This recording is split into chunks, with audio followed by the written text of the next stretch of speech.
What's up, guys? My name is Troy, but I also go by Tangela Boots, and today I've got my ABC Season 2 draft analysis. Now, if you guys did not know, I would actually be kind of surprised if you did know, unless you're in the ABC, of course.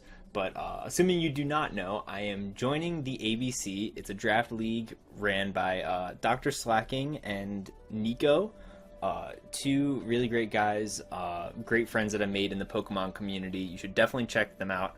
I don't know if Nico still makes videos anymore, to be honest, but I definitely know Dr. Slacking does. He makes some great stuff. Nico, I'm sorry if I can't remember. I know you used to make videos, but I don't know if you're making any right now. But either way, both of their stuff is worth checking out, to be honest. Anyways, the ABC is a bunch of friends of mine, all in a league. It's two different conferences, so the conferences basically play like entirely separate leagues, but then they meet in playoffs. And so even though it's like a 24-person league, it's really only going to be like a 12-person league. And I'm honestly really looking forward into playing it. Now, first of all, if you don't really keep up with me besides my YouTube channel, you might be like, what the heck? This is like the third league that you've made a YouTube video on, and like you've never even finished putting out videos for a league ever. And like, yeah, that's true. Season 1 of the PEBA, I did like weeks 1 through 3.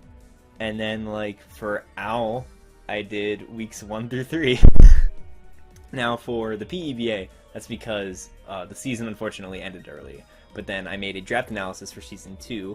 That's my most recent video. You can go watch that. That's still ongoing, and that's been running really well. As for OWL, I kind of just fell off track with making YouTube videos. I'm not used to making videos with really crappy internet. I mean, if you guys want an idea of what my internet is like, this is what my internet is like.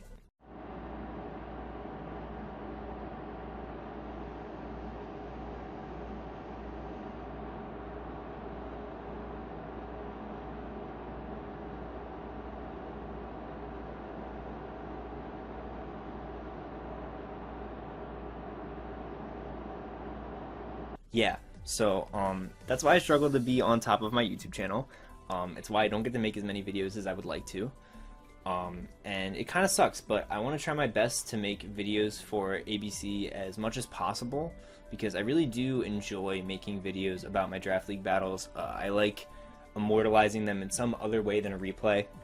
And I like to be able to talk about my thought process and learn from watching the replay, while also being able to teach other people my thought process. Maybe they'll learn something by watching me play. I don't know, man. It's just kind of fun for me too to sit down here and talk about Pokemon. For those of you wondering, by the way, since I kind of fell off with OWL, just as a little bit of closure for that, if you were watching those videos and you were like, what the heck happened with that? Not that I have that many subscribers anyways, but I still want to address it. OWL went pretty great. I went 9-1. And I think I only made videos up to like week 3, I think, which is a shame. I think I actually made... did I make it to week 4? I don't even remember anymore. All I know is I had a blast with OWL. I really loved that team. And my teammates did... I mean, I'm proud of them. They didn't do as well as me record-wise. But, I mean, in terms of being great people and being awesome teammates, I couldn't have asked for more. We did make it to playoffs, but we lost in the first round. Against Luke. Luke was their team captain, and they had Metro and Haz. Yeah, that was rough. But OWL overall was a great experience for me. And after OWL, I did PCBL Season 7. PCBL is my first league that I ever did, with all my real friends in real life. And now we have members of it from all over the globe. We've got, people from Europe. We've got people from Canada. Got people all throughout the United States. We have people from Australia, and that's just so cool to me. Thinking that PokeCast, the group, was something that I started in high school with a bunch of friends. It was just supposed to be a Pokemon club, and then it turned into this thing with people from all over the world. I couldn't even have imagined that. The reason I'm talking about all of this, and the reason I'm not already talking about my draft analysis, is because I've had a bit of a moment lately where I've gotten a little bit exhausted with draft leagues, and to an extent a little bit exhausted with Pokemon in general. The thing about it is that Pokemon is a really, really, really, really fun game to me. Don't get me wrong. I love playing Pokemon. I love the strategic element. I love the way it makes my brain work. It's like a mental exercise. It's like mental push-ups. And honestly, that kind of makes it sound like a chore, because when I think of push-ups, I think of like, oh, that sounds awful. But for me, Pokemon is really fun in that regard. I like being able to work my brain and try and figure out the best way to approach a game and to build a team and to use all the different Pokemon, and like, I don't know, it's really fun for me. This is my favorite game by far. And I guess just in being in so many leagues back to back, and in PCBL I didn't do as great. It's the first time I've missed playoffs in PCBL. You know, in all of its 7 seasons, that's pretty rough. Yeah, that kind of made me step back and consider my mental state in terms of playing games. Should I keep playing leagues? If I stop, how long should that be for? And originally, I was just going to take a very long break from Pokemon completely. Maybe playing some games on the ladder so I don't get rusty, because I would hate to just try to come back to the game and then just not know what's going on. But the preparation aspect of league battles was really draining for me, because I got to a point where preparing for league battles started to feel like a chore, especially with bad internet. It was hard to kind of find time to build for games besides for like the night before or like a couple hours before. But when I saw that the ABC was taking applications and I saw all the different people that were in it, I really thought about it, and I decided that I'm going to keep doing draft leagues, but I'm going to approach them differently. I want to try and do it to have fun. I want to like go out of my way to try and have fun. And the people in this league make it really easy to do that, which is such a cool thing to say. It's not as competitive. It's not as, you know, there's so much on the line, there's so much at stake, everyone's a threat. I mean, like, there's great battlers here, but I'm not really trying to, you know, be on top and, like, be number one against all these other amazing people. I'm just trying to have fun battles. I do want to play well. I mean, Pokemon is fun to me because it's competitive, but I don't want to get lost in the competitiveness anymore, at least for a little while. I'm sure I'll want to come back and, you know, win another league and go crazy, and, you know, I can even try and win this one too, you know what I mean? But, like, just because I'm trying to have fun doesn't mean that I can't win it. It's just I want fun to be the first thing at the top of my list that I'm trying to achieve, and then winning, you know? I feel like I was starting to lose sight of that, and I think everyone has doubts about themselves, no matter what it is. And for me as a player, I do doubt myself sometimes. Going 6-6 in PCBL 7, you know, 6 wins, 6 losses. You know, for some people that's a huge accomplishment. For me, that's like, what's wrong with me? But I had to realize that nothing's wrong with me. It's just my approach to the game. I feel a little tired out of it, and I need to change my attitude. I need to stop focusing so much on winning. So yeah, I'm just trying to have fun in ABC. I have a serious draft. Like, this is a serious team, but you know, my mental state approaching games will be a lot healthier than it has been in, like, say, the past month or two. And it's something I honestly kind of need right now in my Pokemon career. I just need, you know, to only have one league to think about and just kind of not be in charge of running it either, because that was stressful for PCBL 7. I just need to relax and play some Pokemon and have fun with some friends. And try to win as many games as possible while having fun. So sorry about that incredibly long intro. Let's actually talk about the draft now. So ABC works with a point-based draft. It's very similar to the OWL draft. In fact, I'm pretty sure they kind of borrowed inspiration from their tiers. But essentially, it's not really like a tier-based thing. It's just there's different points. Pokemon cost anywhere from 20 points to like 1 point. And we had a budget of 120 points for 11 Pokemon. So, as I talk about this, I won't really talk much about the points. I just kind of wanted to basically put it out there. Like, this wasn't a free draft. It wasn't a tier-based draft. It was basically just like you had a budget, and all the different Pokemon were like all sorts of different point values. And so I had to kind of keep budgeting in mind, but I also tried to make sure all of my picks were powerful. I really wanted my whole team to be threatening. So for round one, my first draft pick was actually Rotom Wash. I really like this thing. Here he is. I really like Rotom Wash. He's a really cool guy. I haven't had him for a while, actually. I had him over a year ago, I want to say, was the last time I drafted Rotom Wash, and the only time I drafted Rotom Wash. But, yeah, he's really good, and he's especially a lot better now that he has Defog. That's insane that all the Rotom forms get Defog. I love that about this. But just the fact that it's such a great starting point for a team, in my opinion. I know a lot of people want to go for power round one. They want to grab like the most threatening thing they can so that people will be scared of their team. But I wanted to draft something that I was really scared about getting sniped. The rest of my team I wasn't super scared about getting sniped. But Rotom Wash was something I absolutely needed in terms of what my plan was. Because essentially right here we have my water type and my electric type. This is my Volt Switcher, and it's a hazard remover, and it's my ground immunity. So like, it's so many different things at once. It can serve so many different roles that I knew I needed to have it on the team pretty much as soon as possible. You know, you see people draft like Tapu Koko and Kyurem Black and Magearna, and like, I get that. And like, those Pokemon are really good. And I understand if people are going to look at me weird for drafting Rotom Wash round one, but this is something where if it got sniped from me, I would have had to pretty much remake my plan. There wasn't really any other Pokemon on my plan that had that same effect, like how Rotom Wash did. So yeah, Rotom is a great defensive Pokemon. It also isn't too shabby on the offenses. I mean, like 105, that's pretty good. I mean, you have to always run Hydro Pump, so it's like that's a thing. But I mean, like it's not that bad, you know. And being able to hit ground types with a water move on your electric type, and be immune to ground moves, like it's pretty sweet.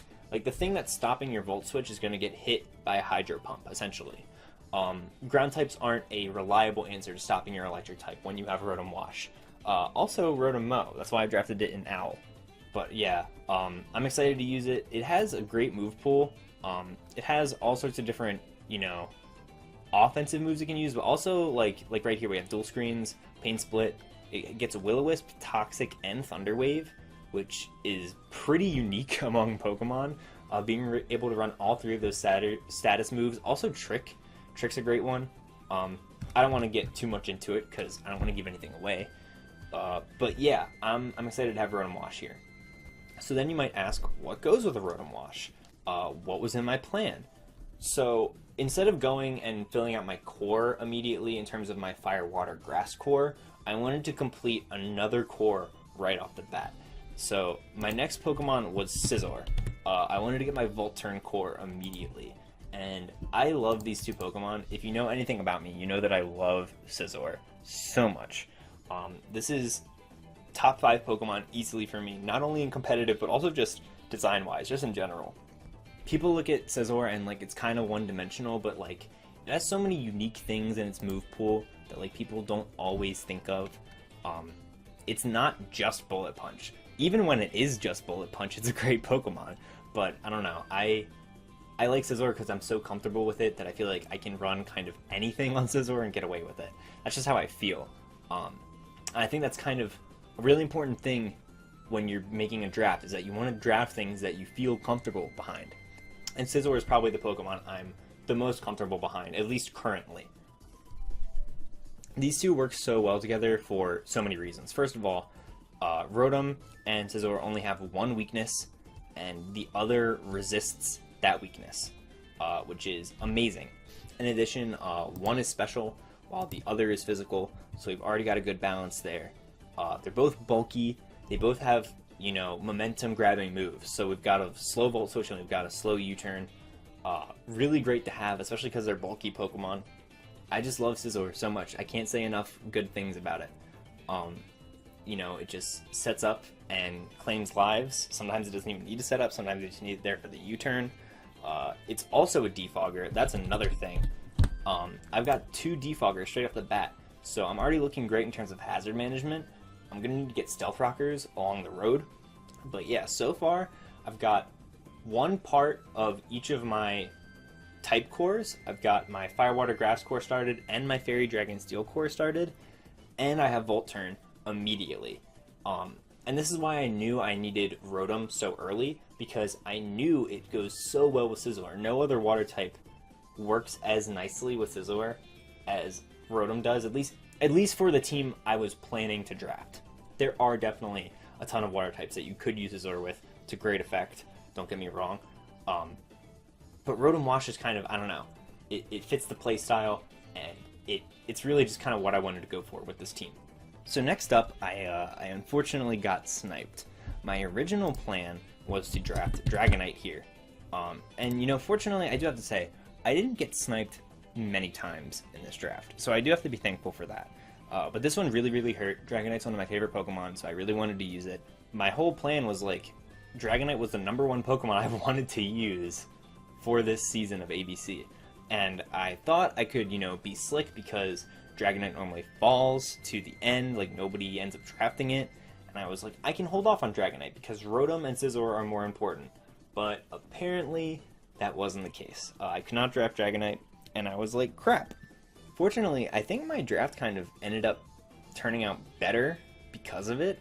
It's kind of crazy. I mean, I love Dragonite. I'm sorry I can't use him, but we ended up getting Salamence, which is really cool. This thing is a huge threat. I've never used it before, but like it's just one of those Pokemon that like you don't have to have a lot of experience with it to know how good it is. Abilities, both of them are amazing. Both of them have so much usability. I don't know which one I'm going to use more often, but like I can guarantee you both are getting used this season. The 4x weakness in Ice is mitigated by both my picks that I already have. Rotom Wash and Scizor can easily take Ice attacks, and it's also another ground immunity. Like I'm just stacking up ground immunities. I mean I only have 2 right now, but Scizor, my Steel type, normally weak to ground, is not weak to ground. So I'm looking in great shape for picking up a ground weak Pokemon later, and it will just blend right into the team because of the framework that I'm making. But after I got over the pain of not having Dragonite, I really looked at Salamence, and I was like, wow, this thing actually is really great. You know, 135 as an attack stat is pretty great. 100 speed, it's even faster than Dragonite, so that's cool. I missed out on the priority. I was kind of excited about having double priority in my Fairy Dragon Steel Core, but it's all good. Salamence gets all sorts of crazy moves on the physical and the special side. You could say the same about Dragonite, to be honest. But Salamence gets like all these crazy weird like niche moves. Like it gets like Hydro Pump. Like why the heck do you get Hydro Pump? It's so many cool unique tools in its moveset. The fact that it's a Wish user, like that's crazy. You never expect the Dragon type to Wish up. But I love it. I think that's so cool. So I'm happy I have Salamence. It's the best thing I could do to fit my original plan. In terms of like what Dragonite was going to be. Salamence works near perfectly the same, except it's almost kind of better. I was really planning on having multi-scale to my advantage so that I would be able to Dragon Dance, but Intimidate kind of works the same way, and Moxie gives me a way to get so much offensive pressure if I get a kill. Salamence is going to be a much better Scarf user than Dragonite, which makes up for the fact that I don't have E-Speed, plus the speed tier is so much better. That definitely helps. So yeah, we've got Salamence on the squad, and it feels really great to have him. So going into my next pick, I changed up my plan a little bit. Salamence was 1 point more than Dragonite. Dragonite was 16 points, whereas Salamence was 17. And so I needed to reassess some things. I needed to make up that point somewhere else along my plan, because basically I had everything so that it would equal 120 points, and since I overspent now by 1 point, I needed to make up that point difference somewhere else. And I decided to, you know, instead of just prolonging it and risk getting sniped again and having to reconstruct my whole plan, I was like, let me just address it right now. Originally, I wanted Mimikyu as my fairy type. So that would have been Rotom, Scizor, Dragonite, and Mimikyu. Reason being because I really like the idea of having Dragonite and Mimikyu as both kind of these setup sweepers that have an ability working for them that allows them to set up. Like Dragonite has multi-scale, and then Mimikyu has Disguise. The idea was also that Rotom Wash and Scizor could be defog crew, so that I could remove rocks for Dragonite and then Toxic Spikes for Mimikyu. I mean, Rocks and Spikes as well, because it also hurts Mimikyu, just not as much as Toxic Spikes does, because, you know, Poison's going to be doing damage over time. But I was looking at it, and I really didn't like, in retrospect, looking back at my team and realizing, my Fairy Dragon Steel Core is all, you know, physical attackers, and they're all setup sweepers. It was kind of cool at the time, but when I was looking at it, I was like, that's not very balanced. So, things changed, obviously. I got Salamence, and 1 point below Mimikyu was actually Togekiss. Togekiss is another Pokemon that I really like, but I've never used before in a draft league. But I also, again, like Salamence, you don't need to draft it to kind of know what it does and know its reputation and know how good it is. It's got a crazy wide move pool, but sometimes all you need is Air Slash. I mean, let's be real. Air Slash with Serene Grace, it's like, it's a match made in heaven. Like, what else do you need? But I basically, I wanted to get my fairy straight away. I didn't want to have, you know, a low tier fairy. I wanted my Fairy Dragon Steel Core to be power. And I really like that I have Togekiss. It takes wish pressure off of Salamence. So if I do need a wish user, I do have Togekiss. It's also a Heal Bell user. I wanted to grab one before things started going. Mimikyu couldn't really be a Heal Beller. It has access to the move, but it's not really a Heal Bell user. So I'm glad that I actually got a more substantial Heal Bell user. Like Salamence, its Ice weakness is carried by these two guys. I do have to be careful going forward, though, with the Ice weakness. But, again, stacking up that ground immunity, we've got 3 now, and then 1 neutral. So, you know, at any moment now, we could draft that Pokemon. But yeah, this thing's special move pool is insane. I mean, like, Aura Sphere. Who gets Aura Sphere? Togekiss. That's the answer. I mean, Ancient Power, Dazzling Gleam.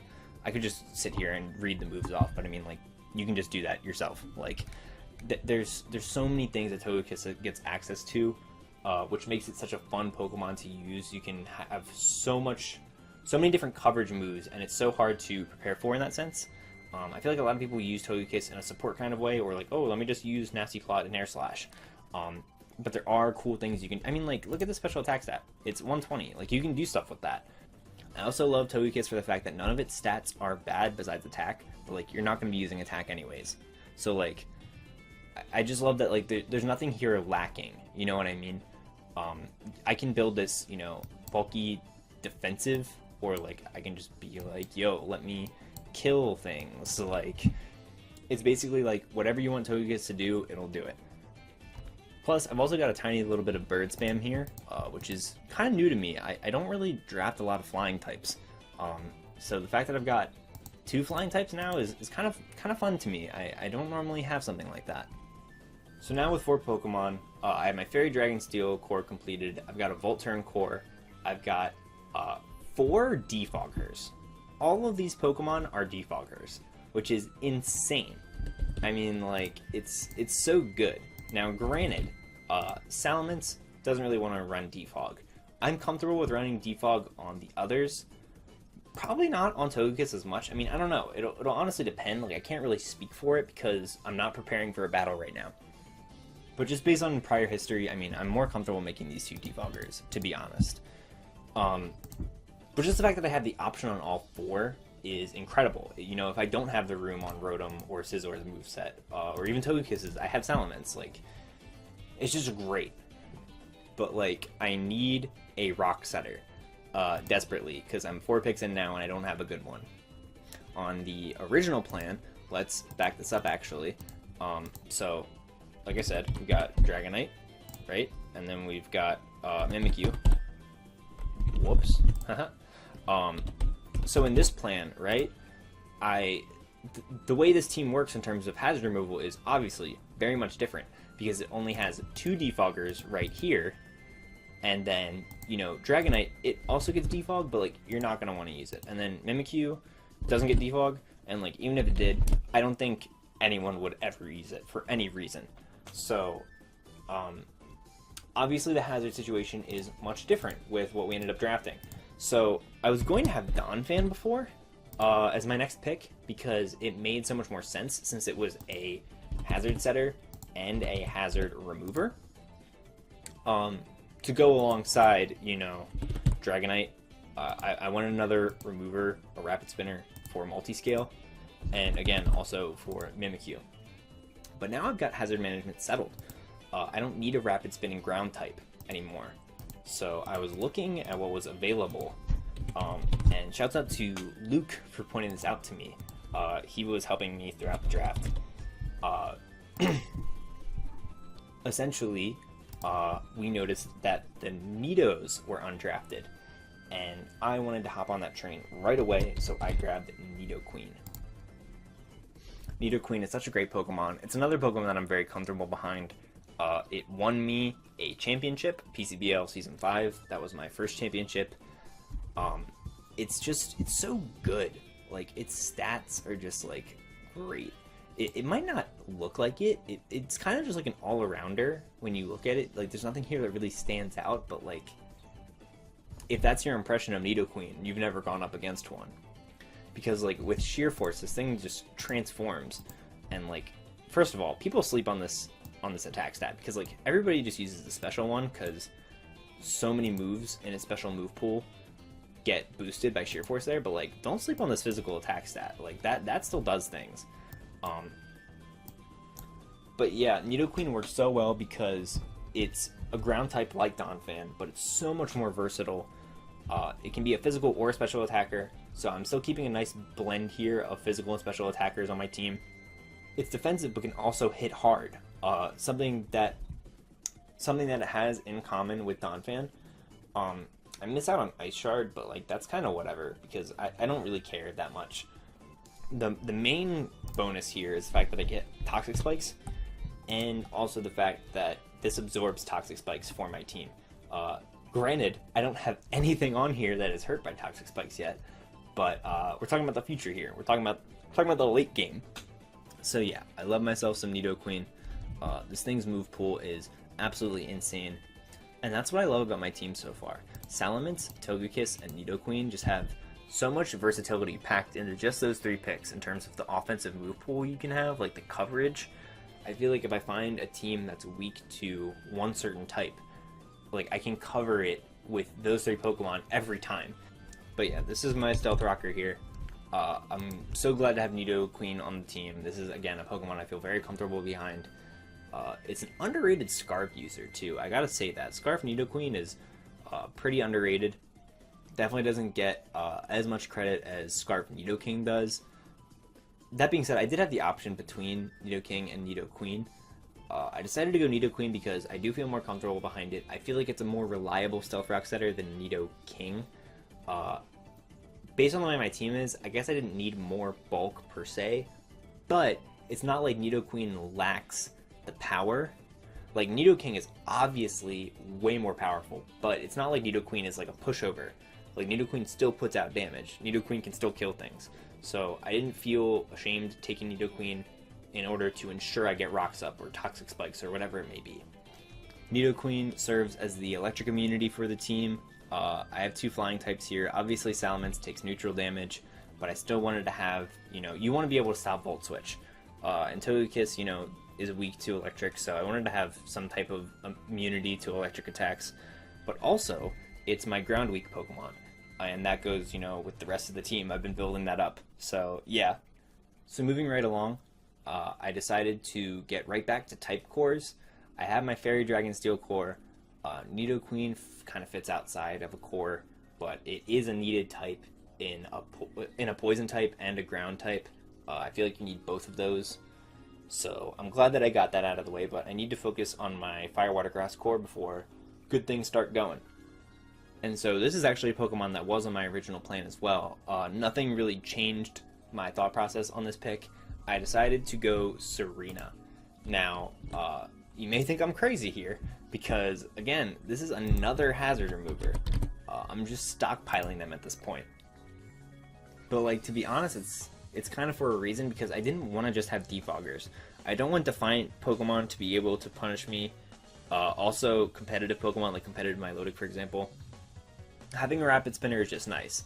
But I drafted Serena for more than just Rapid Spin. I also wanted another Pokemon that could be a Heal Beller if needed to. In this case, I have Aromatherapy. It's the same move. So to take some pressure off of Togekiss, which, you know, runs Heal Bell, I wanted to have something else that could do that job just in case. This is also another U-turner.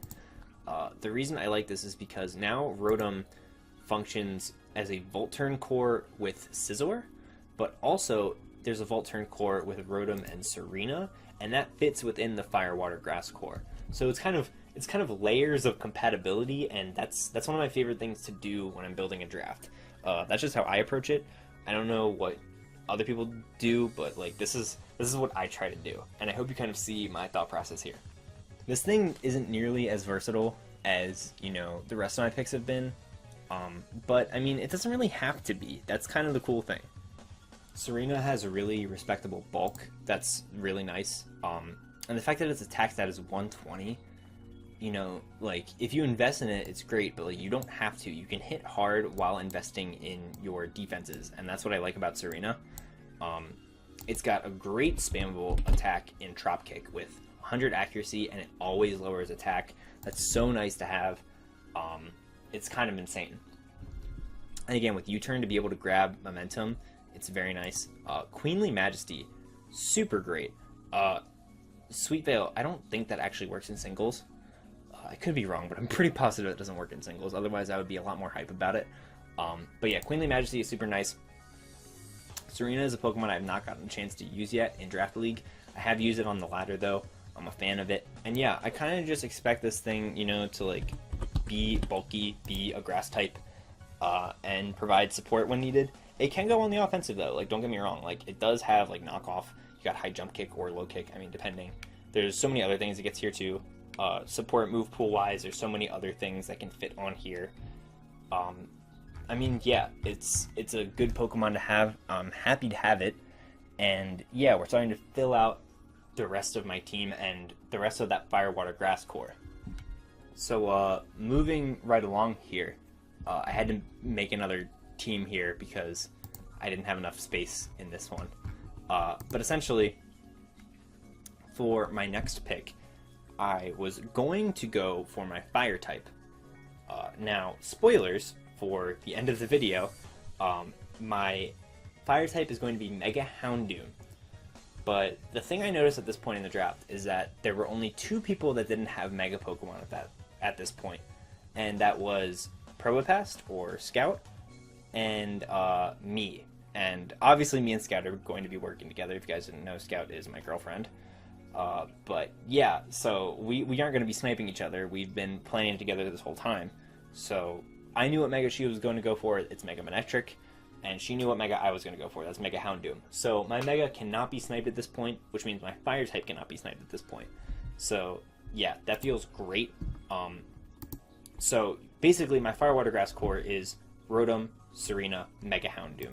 I'm just going to put it on here now because I don't want to talk about it at the end after I've already kind of lost you in terms of what my Fire, Water, Grass core is, because if I go back to it all the way at the end, it's not going to make any sense.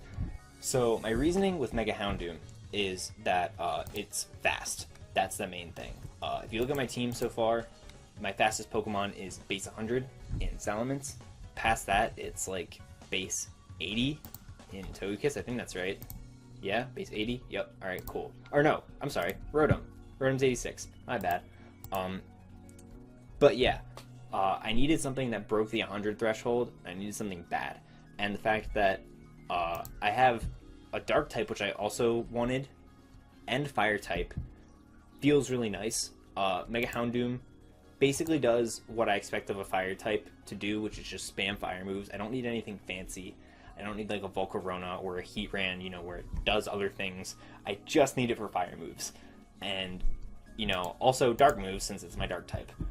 It does have unique things about it, though. I mean, like, I can Nasty Plot and set up. 140 special attack is crazy. 90 defenses really isn't that bad either. I was looking at Mega Houndoom and I was like, whoa, you're not as frail as I was led to believe. But 115 speed is really nice. It puts my team on a better track in terms of how speed is going. The cool thing about ABC is that you don't have to Mega Evolve immediately. You do always have to hold the Mega Stone. So like if you're Mega Sableye, you can't run like Sableye with leftovers. You're just not allowed to do that. But you can just chill with Prankster for a little bit if you want to. And so the reason I like that is because I can kind of chill with Flash Fire if I want to on normal Houndoom if I'm concerned about the opposing fire type, being able to hit Scizor. Having Flash Fire for Scizor is always really nice, and normally I draft Scizor with Thick Fat if you guys haven't noticed by now, because I always draft either Miltank or something else, even if it's Grumpig. Shout out to Grumpig, and most recently Mamoswine. But yeah, nothing like that here, but I do have great fire switch-ins so far in Salamence and Rotom. And now I have a fire switch in Houndoom, which I mean won't take that much damage from, you know, a fire attack, even if it doesn't have Flash Fire, because it resists. But the fact that I can boost my own fire moves, Mega Evolve, and then do stuff with that boost is kind of cool. Solar Power, I mean, like, that's a thing. I'm not really planning on using Mega Houndoom for Sunny Day Solar Power. It's not really going to happen. I know it's like a lot of damage, but I'm not a fan of Solar Power to begin with. I don't like taking unnecessary damage, even if it means I'm dealing crazy damage. I'm not a fan of Life Orb, so that should tell you how I feel about Solar Power.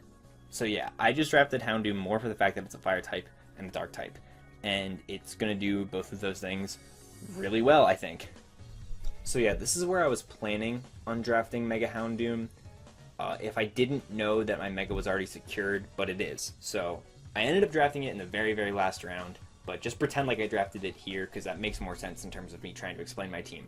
So yeah, this is what we've got so far. I really like this, and moving forward, I wanted more speed. And I thought, now that I have my Fairy Dragon Steel core and my Fire Water Grass core, I decided I wanted to build the third lesser known type core, which is Fighting Dark Psychic. Now, my team obviously needs more speed, and I don't want Houndoom to be the only thing that breaks the 100 speed threshold. So for my next pick to get a Psychic type, I decided to get my boy Espeon. Now you guys already know this Pokemon has to be shiny. If you hate shiny Espeon, you hate me. That's just how it goes. Like, I love this thing. If you hate shiny Espeon, you need to get out, because I will defend this thing with my life. Casper, Casper the Green Espeon. That's what I nickname my Espeons, if you guys aren't aware. I've used Espeon a lot. I'm a big fan of it. It hits that 110 speed, and it's another strong special attacker, which is really nice to have. It's got a surprisingly nice move pool. Generally, you can pretty much fit exactly what you need on Espeon and not feel like you're missing out on some type of move. Sometimes you really just need that really strong Psychic spam. That's just how it goes. I'm a fan of having fast Psychic types like Espeon, like Alakazam. I love the fact that it has Magic Bounce, because if you're looking at my team and you're like, yeah, I'll bring Hazards, even though you have Rotom Wash and Scizor and Salamence and Togekiss, I still have this option to bounce it back at you, which is really nice to have. Sometimes you just want to prevent Hazards before they even start. That's kind of the best way to manage it. But I mean, also it's usable for things besides Hazards, like for bouncing back taunts and encores, for bouncing back status moves like Spore and Toxic and Thunder Wave and Will-O-Wisp and all sorts of other moves. Having a Pokemon that can pretty much guarantee not be Toxic stalled is great. And I just love the fact that in this league, you are allowed to Baton Pass just as long as there's no speed. So the fact that I've got Baton Pass and Calm Mind is always awesome. Let's not forget Stored Power. Stored Power is just such a good move, and nothing feels quite like pulling off a Stored Power sweep. Yeah, Espeon, you know, it's such an underrated Pokemon. It also gets Heal Bell, that's another thing. This is an additional Heal Bell user, so I now have 3 different Clerics at this point. I really like having all those different options available to me. This is yet another thing that has screens. And I mean, like, again, it's not like a crazy amount of... Oh, also Trick, I forgot to mention. I love Trick. It's also another Wish user, look at that. But yeah, I mean, like, it's not like there's a lot of crazy versatility in the move pool here. Like, sometimes all you really do need, though, is, like, Psychic or Psyshock, Shadow Ball, Signal Beam, and, like, maybe a Hidden Power. And, like, you're good to go. Also, it gets Dazzling Gleam. That's so nice to be able to hit Dark types that resist your Psychic spam. I'm sorry, that are immune to your Psychic spam. But yeah, I love Espeon. I think it's so good. I think it's so underrated. It adds some much needed speed to my team. And I mean, I'm picking up my speed pretty late in the game here. These are really my only two fast Pokemon at this point. But my next pick adds even more speed because we went with Lycanroc Dusk. Lycanroc Dusk is not something I've gotten to use yet. I haven't even gotten to use the other Lycanrocs in Draft League or even otherwise. I haven't even laddered with the other Lycanrocs. But I do like what it has going here. I was going to get Aerodactyl, but see, the thing is, remember when I was talking earlier about these picks, and I was like, yeah, I gotta be careful because of Ice Weakness. When I drafted Salamence and Togekiss. Well, I ended up going Nidoqueen and Serena. So we've got 4 Ice Weak Pokemon here. Now, granted, we do have 2 quality resists. We also have a resist in Mega Houndoom, but Mega Houndoom isn't the bulkiest. These 2 can recover, but they don't want to put all the weight of, being ice resists for the entire team. So I had to hold back on picking up Aerodactyl, even though that speed is so nice, 130. So many times you can run Adamant over Jolly, and Aerodactyl is another really underrated Pokemon that I like to use. I decided it would be better to not pick up the Ice Weakness in Aerodactyl and just forge forward with something new. So we've got Lycanroc. It's another Stealth Rocker. I don't plan on using it for Stealth Rock a ton, but it is there in case of Nidoqueen has a bad matchup. I can run Focus Sash with it if I need to. The main appeal here is the fact that I get Accelerock. I was kind of missing having more priority when I was originally planning to have Extreme Speed and Shadow Sneak with Dragonite and Mimikyu. So picking up more priority besides just Bullet Punch is really nice. Lycanroc is like another sweeper too. That's the thing. I've got like Lycanroc with Swords Dance, Espeon with Calm Mind, Houndoom with Nasty Plot, Togekiss gets Nasty Plot too, Salamence Dragon Dances, Scizor Swords Dances. Like it's so nice to have all these setup sweepers, all these different options. But yeah, Lycanroc pretty much gets everything you kind of need it to. You've got your rock, you've got it doesn't get Earthquake, but I know it gets Drill Run. I think it also gets Stomping Tantrum. Yeah, it does. So in case I don't want to deal with that accuracy problem, I've got Stomping Tantrum just in case, which is really nice. Tough Claws, super useful. Definitely like it because like I was looking at Lycanroc Day first because I liked 112 a little more than 110 since I already have 110 with Espeon in terms of the speed. Having another 110, I mean, like, it's nice because at least I still outspeed 100 still. But I mean, Lycanroc Day being 112, it added some variation. I would have 110, 112, 115. I mean, it's kind of nice. I outspeed other 110s, which Espeon can't do, but the fact that it does so much less damage without Tough Claws, you know what I mean? Like, with Tough Claws, and also, I mean, just 2 points more in attack. It's barely anything, but still. The fact that I get Tough Claws, like, screw plus 2 points in attack. Like, Tough Claws, that's where it's at. I mean, yeah, like, you get all the different fangs, like, those are boosted. Being able to just set up with a Swords Dance, and I mean, sometimes all you need to do is just set up with a Swords Dance and then click Stone Edge, Accelerock, and Stomping Tantrum. And honestly, that's just why I want to have Lycanroc, to be a fast, threatening attacker. I'm excited to see what this thing can do because I have never drafted it before. This is probably the most like unfamiliar territory for me in terms of these Pokemon because Serena, never drafted it before, but I get an idea of how it's supposed to work. Same with Salamence, same with Togekiss. Salamence and Togekiss I've at least used a little bit before outside of draft leagues, but Lycanroc Dusk is like completely uncharted territory for me, and that's kind of cool. It's kind of exciting, especially because I'm trying to have fun with this league.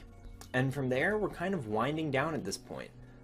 We've got 2 draft picks left, and if you remember, I was talking about getting a Fighting Dark Psychic core. Like I said, it's a lesser known core. Unlike your Fire, Water, Grass core and your Fairy Dragon Steel core, it isn't as obvious with how well it works, but it's meant to work better as an offensive type core as opposed to a defensive type core, whereas they complement each other in the fact that they take out Pokemon that the others struggle with. For example, Espeon being able to take out fighting types for a dark type, Houndoom being able to remove ghost types for Espeon, stuff like that. So for my fighting type, I originally wanted Mienshao, and this would have been even more speed on the team. 105 speed would have been so nice, but by this point it had already been sniped, and I already knew it too. Otherwise I would have gotten it before Lycanroc, because yeah, I definitely would have focused way more on Mienshao than Lycanroc, since I wanted to get this core out of the way. But Mienshao went, and I wanted to get speed before I got my fighting type. I felt like the speed was more important, so that's why I got Lycanroc. So I had to go a little bit slower than 105. And my next pick was Primeape. Primeape's pretty cool because he's a great Scarf user, which makes up for the fact that I had to, take a little bit of a hit in speed. And having Defiant is super cool. Defiant's a great ability. Being able to counter opposing defogs, especially when I have a Toxic Spike setter on my team, people are going to want to defog. And being able to punish it with Primeape is really cool. Also being able to take on just all the annoying, bulky normal types. You always want a fighting type for that. Primeape in terms of stats, like, it's nothing too crazy. Like 105, 95, it's respectable. Like, it does what you need it to do. You don't need Primeape to do much else. His move pool, though, is pretty nuts. Like, the fact that you've got, close combat's a given. But you get Earthquake, you get Gunk Shot, you get the Elemental Punches. Like, Night Slash, like, what? Poison Jab, I mentioned Gunk Shot already, but like if you want the safer alternative, you get Outrage. Like, okay, hold on, Overheat? I didn't even know it got Overheat. I'm learning something right now making this video.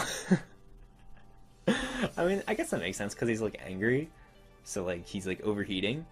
That's cool. I didn't know he got Pursuit either. See, this is all news to me. Also, hold on, I just want to mention Vital Spirit, slept on ability. Being able to switch in on like Spores with Primeape, super nice. Like, you're just like Amoonguss, fuck off. Like, basically that's what Primeape is.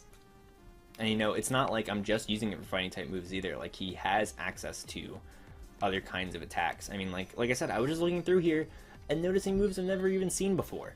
Like, I'm not gonna be running Overheat, don't get me wrong, but like, it's just counter. Yo, I'm gonna run counter. I'm gonna run Sash counter Primeape. What do you know about that? I didn't know we got Curse either. See, now I'm just getting ideas. I don't wanna spoil anything. I'm just being crazy at this point. I'm just a little tired. It's late for me making this video. But wait, Payday. Yo, wait. Who gets Payday? Hold on. I'm sorry. Guys, we're taking a moment. We're having a educational moment in the middle of this draft analysis. I want to know who gets Payday, because like, I know obviously like Meowth and friends get Payday because like that's their signature move. I know that like they gave it to certain other Pokemon because like it gives you money in game and that's cool. But like, I didn't know Psyduck and Golduck got it either. For some reason I remember that these guys get it. I didn't know Steel and Dugong get it. Yo, this is crazy. I didn't know all these Pokemon got Payday. Rhyperior? Okay. Like, wait. Okay, oh yeah, Rhydon's there too. Wow. Okay. Yeah, Purrloin and Liepard I guess makes sense. It's just kind of crazy. I just didn't know that about Payday. I didn't realize Primeape got Payday. I'm hoping you didn't either, because now this is educational for everybody. If you did know that he got Payday, you're a nerd and I look stupid. So yeah, jokes aside, I'm happy to have Primeape. He's a cool little dude, and this basically set up everything for the last draft pick, because if you look, we've got 10 Pokemon now on the team, and it's an 11 Pokemon draft, so there's one Pokemon left. Going into this last pick, I had to bring Z users into mind. The thing is, you get points to determine what your Z users are. So, for example, I have 120 points to spend on Pokemon. After the draft itself is over, I have 20 points to spend on my draft to give Z Captain, powers to. So, Salamence, for example, is 17 points. And to hit 20 points, which is what I'm allowed to have for Z users, I wanted to draft a 3-point Pokemon. And so I was looking at what I needed, and basically I decided that I needed something that could use offensive Z moves, something that resisted ice, because again I have 4 weaknesses here, 4 pretty significant weaknesses too. These are all very important members of the team, and I have 3 resists. So I wanted to have an additional resist to balance it out. And eventually the conclusion I came to was that I was going to draft Samurott. Now, look, I'll be the first one to say that Samurott, not the first, like, starter I'm like, yeah, I want to draft Samurott. Like, I've never liked Samurott's design. Okay, hold on. We're going to take another moment here. Look at Duat, right? Listen, Samurott's cool. I get it. But, like, I had so much expectations with Duat. Like, if you look at Oshawott, right? It's like a cute little otter guy. Look at that little face. Look at that little face right there. You see that? You see that? He knew what was going to happen. You can see about that little frowny face. And then you got Duat. Duat's kind of forgotten the painful future that lies ahead. He's a little happier about his life. Duat's so cool. And, like, look, I get it. Samurott on his own is a really cool Pokemon. Like, if you just look at Samurott, he's really, really awesome. But, like, man, like, it took me so long to realize that Samurott was cool, because, like, I was like, man, Duat's really cool. What's he gonna turn into? Oh, he's on 4 legs now, and he's got, like, facial hair, and, like, oh, he's a tail. Like, this isn't an otter anymore. He's like a weird, like, cat, dog, lion, seashell. I don't know, man. Like, the shell part was so, like, minuscule. And all of a sudden they were just like, the shells are the Pokemon. Like, I don't know, man. It's like he went from, like, 10% shell to 50% shell. And he gets shell armor. Whoa, they realize what they did there. Anyways, I digress. Point being, I needed a 3-point Pokemon that resisted ice, that could be an offensive Z user, and we got Samurott. And let me tell you, ever since I drafted Samurott, this thing has already grown on me design-wise. I know I just took that whole moment there, but, like, it's pretty cool. Like, when you just look at Samurott on its own, you realize, like, wow, this thing is pretty cool. I'm probably gonna have so many people that love Samurott in the comments being like, oh my gosh, why do you hate Samurott? He's so cool. I had him when I first got the game, and he's my favorite for all time. Look, man, like, I get it. I'm on the Samurott train now. I believe in this boy. It took me a while to get there. Anyways, the attack stats are what drew me to Samurott. I mean, also, just the fact that all around these stats are good. It kind of reminds me of Nidoqueen, how I was talking earlier, where all the stats kind of do something here. I was immediately looking at this and be like, wow, like, I could run, like, an Assault Vest attacker set. I could run, like, Swords Dance with physical attack. It also gets Aqua Jet. That's another thing. This is another priority user, so, whoops, not Squaw. Aqua Jet. Yeah, just the fact that this is a 3rd priority user on the team now. And also, I mean, like, the move pool is so nice for Z moves. Being able to throw off, like, a Z Mega Horn, I think... Oh, he doesn't get... It's not Focus Blast. He gets Superpower. That's right, Z Superpower. That's super cool. Even, you know, just stab Z Water moves. Throw off a Z Ice Beam. I mean, even in terms of, like, other kinds of moves, like, I can run, like, Z Rain Dance for a speed boost and then throw off, like, rain boosted Hydro Pumps. I can also just throw off, like, a Z Hydro Pump and not worry about missing. I also don't have to use the Z Crystal at all. That's kind of the beauty of it. Also, whoa, it gets Air Slash. I didn't notice that before. That's really cool. See, this thing's just growing on me so fast. I know I kind of hated on its design, but, like, I don't know. I've come to a point where I pretty much love every single Pokemon and its design at this point. Besides one, but I already have a lot of hate in my comments probably about Samurott, so I'm not going to go there. It's Shaman Sky. I can't hold it in. It's Shaman Sky. I don't like the way Shaman Sky looks. I'll just be honest. Like, look at Shaman. He's such a little ball of joy. Like, it's so pure. This is such a pure little Pokemon, and then like Shaman Sky is like, I don't know, like like Shaman turned into like a waifu, but like it's more like a shonen anime instead. He's like the main character. That doesn't make any sense.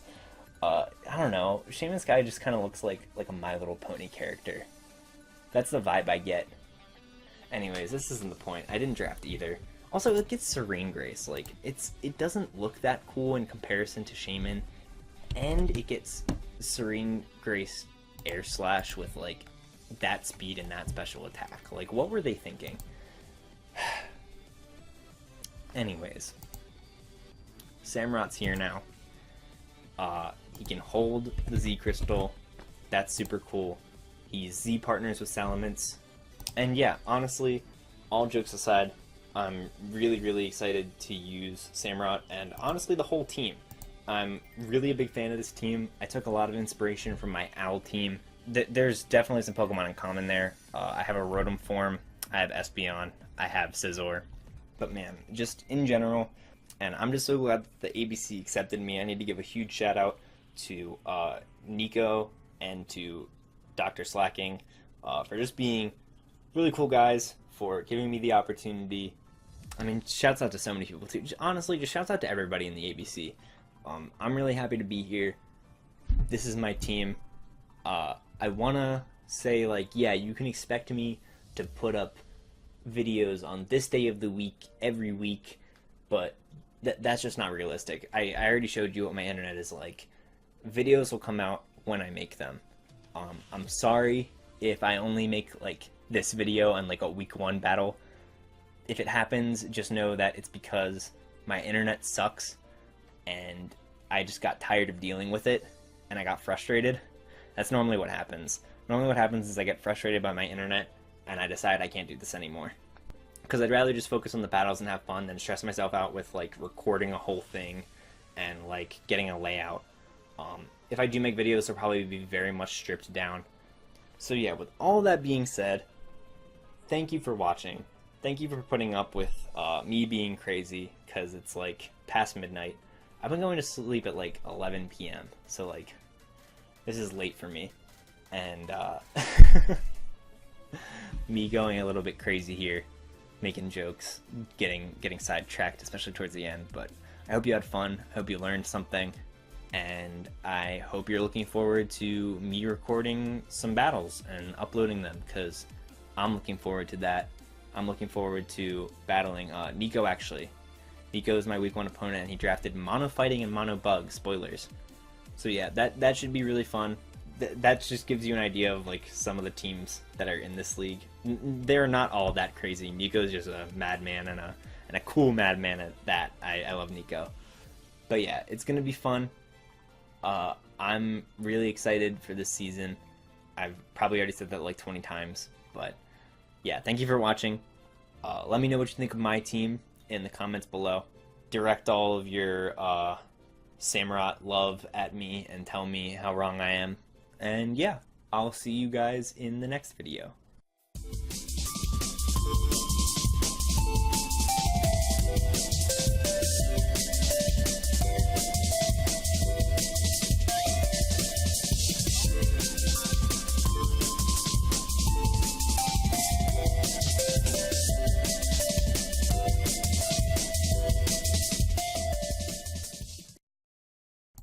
I love the fact that it has Magic Bounce. Just the fact